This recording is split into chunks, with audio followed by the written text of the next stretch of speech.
Have you ever lain awake at 3 in the morning, staring into the darkness, cursing your phone, and wondering why, despite all the conveniences of the 21st century, you can't just fall asleep? What if I told you that the answer to your question is hidden in the distant past? That a simple peasant 800 years ago, sleeping on a sack of straw, knew something about sleep that we are desperately trying to rediscover today with science and expensive gadgets? Today, we embark on a journey to crack the code of perfect sleep. And this code wasn't written in Silicon Valley, but in an ordinary medieval village, where the evenings smelled of hearth smoke and damp earth. Get ready, because what you're about to learn will forever change the way you think about rest. For a medieval peasant, the day didn't begin with the intrusive chime of an alarm clock. His morning was born from the quiet awakening of the world itself. When the dark pre-dawn sky began to lighten, turning into a gray haze where the silhouettes of trees and a wattle fence were barely visible, the air was cold, smelling of dew, cooled earth, and the nearby livestock whose warm breath mingled with the morning chill. The rooster was the first to crow, its call piercing the morning silence, setting in motion the invisible mechanism of a new day. Following him, the sleepy lowing of a cow came from the barn. It was time to milk her. This was the sound of life, the sound of duty. Their existence was inextricably linked to the great celestial pendulum, the sun. They rose with it and went to bed as soon as it disappeared over the horizon. As twilight fell, the world transformed. The air filled with scents. The sharp smoke from clay hearths, the aroma of simmering stew, decaying leaves, and the nearby cattle. The world plunged into a thick, velvety darkness, pierced only occasionally by the dim, living light of a splinter or the hearth. There was no temptation to watch another episode or scroll through a news feed. The night was a time for rest because there was simply no other choice. The absence of artificial light had colossal biological significance. As soon as the sun set, their brains began to produce melatonin, the hormone of sleep. Without the blue light of screens suppressing this process, their bodies naturally prepared for sleep. This rhythm was alive. It changed with the seasons. During the long winter nights, when the world stood still under a blanket of snow, they could sleep longer. During the short and busy summer nights, their rest was shorter. And the silence. Try to imagine a silence so absolute that it feels tangible. By day, the village was alive with sounds. The bang of a hammer from the smithy, the creak of cart wheels, the laughter of children, the bleating of sheep. But as night fell, all of this faded. Only the most ancient sounds remained. The breathing of the family sleeping nearby, the crackling of cooling embers in the hearth, the rustle of wind in the thatched roof, and the distant hoot of an owl in the woods. This silence was not empty. It was healing. It allowed sleep to be uninterrupted and truly deep. And here is the most surprising fact, which completely overturns our modern ideas of what is normal. The peasant did not sleep for 8 hours straight. His night was divided into 2 completely different segments, and this was considered perfectly natural. The first sleep began shortly after sunset. The body, tired from the day's labor, quickly sank into a deep rest that lasted about 4 hours. Then, somewhere after midnight, the whole family would naturally wake up. But this was not the anxious insomnia we know, where the brain frantically sorts through problems. It was a calm, productive waking hour, known as the watch. Historical documents, from court records to personal diaries, confirm that this was a widespread practice. This hour was filled with quiet, meaningful activities. The woman of the house might add wood to the hearth, check on a sleeping baby, or mend clothes by the light of the glowing embers, for every ray of light and warmth was precious. The husband might go out to the barn to check on the livestock or make sure the doors were securely locked. For married couples, this was the only time for privacy and quiet conversation. This hour was also imbued with a special, mystical meaning. It was believed that at midnight, the veil between worlds grew thin. It was a time for prayer, reflection, and analyzing the dreams from the first sleep, as dreams were considered messages from above or the machinations of dark forces. In the silence of the night, when the whole world was still, a person could be alone with their thoughts, evaluate the past day, and prepare for the one to come. In this state, between sleep and wakefulness, folk tales and legends were born. Then, as the hour drew to a close, they would begin to feel sleepy again, gently and relentlessly. And they would sink into the second sleep, which lasted until dawn. This sleep was generally lighter and filled with dreams. Our ancestors may not have known the science, but they perfectly understood their own nature. Forget about luxurious four-poster beds. Even in its simplicity, the peasant's bed was a surprisingly well-thought-out ecosystem of comfort. Its foundation was a palliasse, a large sack of coarse, homespun fabric, tightly stuffed with straw, hay, and sometimes even chaff or dry leaves. Try to feel it. The dry, sharp smell of straw, often interwoven with fragrant herbs like lavender or tansy to repel fleas and other insects that were constant companions of life. Feel how it rustles and is prickly at first, but gradually compacts under the body's weight, creating a resilient, breathable surface. It was a natural spring system, perfectly supporting a tired back. Moreover, they got a new mattress every year. In the fall, after the harvest, the old, matted straw was thrown out, and the sack was filled with fresh, fragrant straw from the new crop.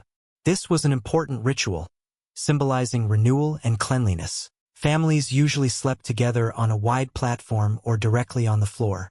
The bed was not a personal space, but a communal one. Several bodies under one blanket generated warmth, which was priceless on a cold winter night, and they covered themselves with heavy, initially scratchy blankets made of undyed sheep's wool. Wool is a unique thermoregulator, and its weight created a gentle pressure that soothed the nervous system. In fact, they invented the weighted blanket 7 centuries before it became a modern trend. A simple peasant house, built of wood, wattle, and daub, was an almost perfect bedroom. The secret lay in the absence of modern thermal insulation. The walls, literally made from the surrounding earth, breathed with the seasons. They stayed cool in the summer and couldn't retain heat in the winter. And this was a blessing for sleep. The temperature inside the house naturally dropped at night, following the temperature outside. Modern science confirms, for deep sleep, our bodies need to cool down slightly. The peasants experienced this cooling effect every night. In winter, of course, it was cold, but they adapted. They slept in long woolen shirts and nightcaps, conserving body heat while breathing in the cool air, the perfect combination. The hearth was fired up in the evening. Then the fire was allowed to slowly die down. But the massive stone of the hearth continued to radiate a soft, gentle warmth for several more hours, creating the ideal temperature curve for falling asleep, from cozy warmth to gradual coolness. It was a natural, smart climate control system, working on the laws of physics. Even the best bed is useless if the body is not tired. And the life of a peasant was one long workout. Modern man is proud of 10,000 steps on a fitness tracker. A peasant walked twice that without even thinking about it, just by carrying water and herding cattle. Try to imagine this workload.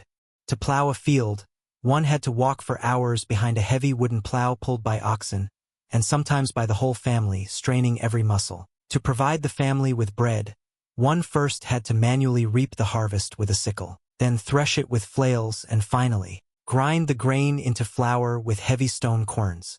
One day of such work burned more calories than a modern marathon. This was not the short, intense burst of exercise we are used to, but moderate, constant activity throughout the day. Such work created a deep, healthy physical fatigue that is very different from the mental exhaustion of stress and screens. When a peasant's head hit the pillow, his body didn't just want to sleep. It demanded it. It had earned this rest. The satisfaction from the visible results of one's labor, the harvested crops, the mended fence, also brought peace of mind, which is the best sleeping pill. But was the peasant's life a monotonous succession of days of labor and nights of rest? Not at all. Their sleep, like their lives, followed not only the daily but also the annual festive cycle. Take, for example, Christmas or Yule. 12 days in the middle of winter when the nights were longest, and agricultural work came to a standstill. It was a time of rest and feasting.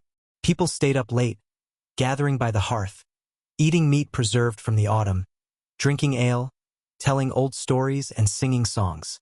Their sleep during these days was shorter, but perhaps even deeper, warmed by hearty food, the heat of the fire, and a sense of community. Now let's transport ourselves to summer, to the night of Ivan Kapala, Midsummer's Eve, the shortest night of the year, when, according to beliefs, nature reached the peak of its magical power.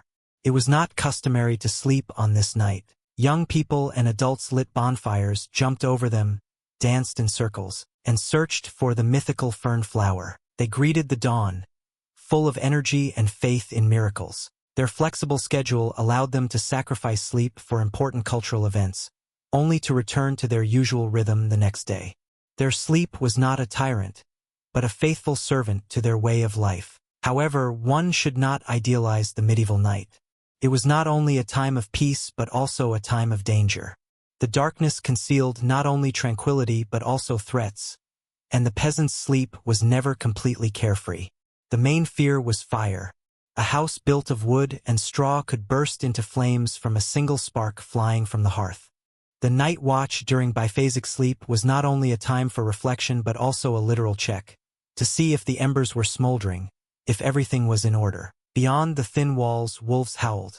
In harsh winters, hungry packs could come right up to the village, threatening livestock and sometimes a lone traveler. A strong bolt on the door was not a whim but a vital necessity. And, of course, there were people. The night gave shelter to thieves and robbers. A lonely farmstead was vulnerable. The sense of community and sleeping side by side with family provided not only warmth but also protection. Every rustle outside the wall made one alert. Finally, there was the fear of the supernatural. The night was considered a time when spirits, ghosts, and other evil creatures roamed the earth. People protected themselves with prayers, incantations, and special charms hung at the entrance to the house. Sleep was an immersion into another, uncontrollable world, and one had to be sure of returning from it in the morning. But what if, even after such a day, rest did not come? The peasants had their own supply of remedies, growing right on their doorstep. Folk knowledge about the properties of herbs was passed down from generation to generation and was valued as much as the ability to bake bread. Lavender. It was believed that sachets of dried flowers under the pillow helped to calm anxious thoughts. Chamomile. A warm decoction of chamomile was a traditional evening drink for the whole family, associated with relaxation. Valerian root. A decoction from this root was considered one of the strongest remedies for those nights when anxiety was particularly strong. Hops. Pillows were often stuffed with hop cones. It was believed that its slightly bitter aroma made it easier to fall asleep. In their culture, it was not customary to use pills. Instead, they turned to their garden and the forest, using what they believed helped them find peace. So what was their secret?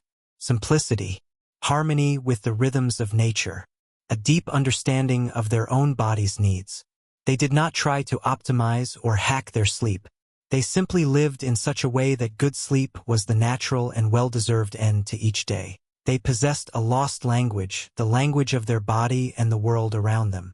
They heard its whispers in the changing of day and night, in the seasonal cycles, in the scents of herbs. And, perhaps, by looking at their experience, we can understand something about ourselves. Perhaps, instead of looking for the answer in new technologies, we should first try to turn down the volume of the modern world and listen. Listen to that ancient wisdom that still lives within each of us.